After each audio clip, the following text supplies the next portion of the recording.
कहानी की शुरुआत होती है एक खूबसूरत सी आइलैंड से। नाम था सोनालैंड। जितना प्यारा नाम उतनी ही चमक थी उस जगह में। यहाँ के पेड़ों से जैसे सोना टपकता हो और हवा भी सोने की खुशबू से महकती हो। और इस सपनों के सोनालैंड में रहता था राइस्टार। राइस्टार को सोने से इतना प्यार था कि उसने सोना नाम की लड़की से ही शादी कर ली। और राइस्टार अपनी बीवी से बेपनाह मोहब्बत करता था। दोनों राजा और रानी जैसे जी रहे थे। सोना उसकी जिंदगी थी और सोनालैंड उसकी मोहब्बत का जहान। एक दिन दोनों टीवी देख रहे होते हैं।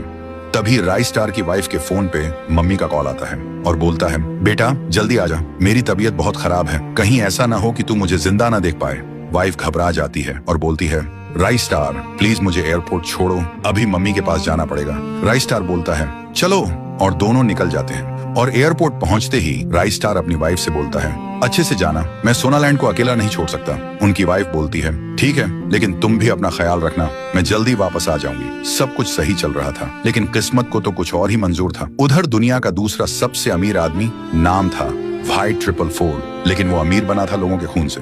एक दरिंदा जो अमीरों को लूटता, जमीन छीन लेता और उनके सपनों को राख बना देता। और अब उसका अगला निशाना था सोनालैंड का सोना। तभी उसका एक आदमी आके बोलता है, बॉस, राइस्टार आइलैंड पे नहीं है। वाइट 444 के चेहरे पे शैतानी स्माइल आती है। तब तो ये सोनालैंड अब मेरा बनेगा। और फिर अपने आदमियों के साथ सोनालैंड पर टूट पड़ते हैं। हर एक सोने का टुकड़ा गहने ट्रक में भर के ले जाने लगता। जितनी भी महंगी महंगी गाड़ियां थी, हेलीकॉप्टर, सब लूट लिया जाता है। राइस्टार बीवी को एयरपोर्ट छोड़ने के बाद घर लौट चुका होता है। उसे भनक भी नहीं लगी थी कि सोनालैंड खाली लैंड हो चुका था।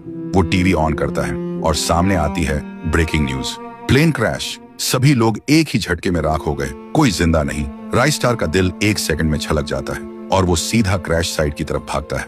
वो क्रैश साइट पे पहुंचता है। सब कुछ जला हुआ, सब कुछ खत्म, एक भी इंसान जिंदा नहीं था, सब राख बन चुका था। राइस्टार टूट जाता है, जोर जोर से चीख कर रोता है, जैसे उसकी दुनिया उसी राख के साथ जल गई हो। फिर थका हारा, आंखों में आंसुओं का समुंदर लिए राइस्टार वापस लौटने लगता है। रास्ते में कुछ लोग प्लेन क्रैश की बातें कर रहे होते हैं। वो चुपचाप पीछे खड़ा होता है, लेकिन तभी एक आदमी कुछ ऐसा कह जाता है जो राइस्टार के होश उड़ा देता है। उसका दिल एक बार फिर से थम जाता है और आंखों के सामने अंधेरा छा जाता है। तो दोस्तों, आखिर ऐसी कौन सी बात थी जो राइस्टार की टूटी हुई दुनिया को और भी चूरा चूरा कर गई? दूसरा हिस्सा चाहिए तो कमेंट्स में आग लगा दो।